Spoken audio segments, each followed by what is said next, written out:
अप्रैल 2025 से दिल्ली में पेट्रोल की कीमत 94 रुपये 77 पैसे प्रति लीटर है और डीजल की कीमत 87 रुपये 67 पैसे प्रति लीटर। जैसा कि आपको पता है, भारत में पेट्रोल, डीजल और गैस सिलेंडर की कीमतें अंतर्राष्ट्रीय कच्चे तेल की कीमत पर निर्भर करती हैं। हमने पिछले 20 साल के अंतर्राष्ट्रीय तेल की कीमत और भारत में पेट्रोल डीजल की कीमत का एक आकलन किया तो देखा कि 2018-19 में कच्चे तेल की तकरीबन वही कीमत होने के बावजूद पेट्रोल डीजल के दाम करीबन 20 रुपये प्रति लीटर कम थे।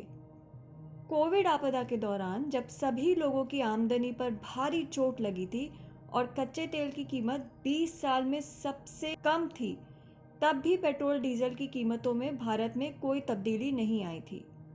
वहीं प्रधानमंत्री मनमोहन सिंह के शासनकाल में जब 20 साल में कच्चे तेल की कीमत सबसे ज्यादा थी, आज से लगभग दुगना, तब भी पेट्रोल डीजल के दाम आज के मुकाबले लगभग आधे थे।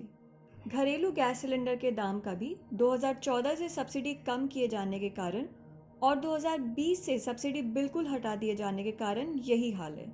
ईंधन की कीमतें बढ़ने से खाद्य आदि रोजमर्रा की चीज़ों को लाने ले जाने की कीमतें भी बढ़ जाती है, जिससे यही सभी चीज़ों के दाम और महंगे हो जाते हैं। भारत में ईंधन की कीमत मोटे तौर पर 4 चीज़ों पर निर्भर करती है।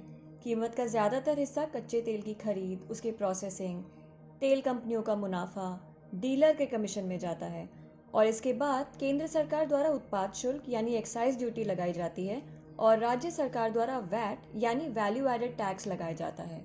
एक्साइज ड्यूटी और वैट के अलावा तेल कंपनी से भी केंद्र सरकार सालाना कॉर्पोरेट टैक्स, डिविडेंड आदि के रूप में एक बड़ी राशि लेती है।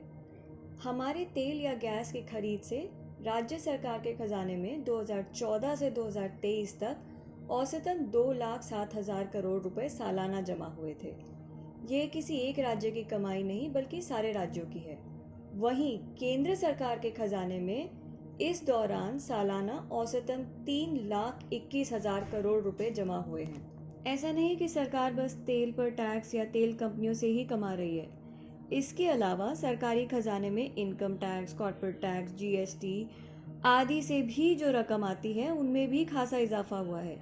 आपको जान के हैरानी होगी कि देश में पहली बार 2022-2023 और 2023-2024 में आम जनता से लिए जाने वाले इनकम टैक्स से जमा राशि उद्योगपतियों से लिए जाने वाले कॉर्पोरेट टैक्स से ज़्यादा रही है। यानी आम जनता बड़ी बड़ी कंपनियों से ज़्यादा टैक्स दे रही है। सरकारी खजाने में इस इजाफे का श्रेय हम सबको जाता है, देश की सारी जनता को, चाहे वो अमीर हो या गरीब, वो इनकम टैक्स देता हो या नहीं। तो अपने आसपास देखिए, आपको मिल रही सुविधाओं में क्या बदलाव आया है। क्या आपके घर के बच्चों को उच्चतर की शिक्षा मुफ्त में मिल रही है, या आपकी आमदनी में बढ़ोतरी के लिए आपको अगर कुछ नया सीखने की ज़रूरत है, वो आपको किसी कॉलेज या यूनिवर्सिटी में मुफ्त में सिखाया जा रहा है। क्या आपको उच्चतर का इलाज मुफ्त में मिल रहा है, या आप भी महंगा तेल खरीद के, इनकम टैक्स देके, जीएसटी देने के बाद हेल्थ इंश्योरेंस के प्रीमियम भी भर रहे हैं। क्या आपको साफ पानी मिल रहा है, या आप भी फिल्टर पे निर्भर हैं। क्या आपको बढ़िया सड़क और शुद्ध हवा मिल रही है। ज़रूरी है और अब समय भी आ गया है कि अब हम सही प्रश्न पूछें।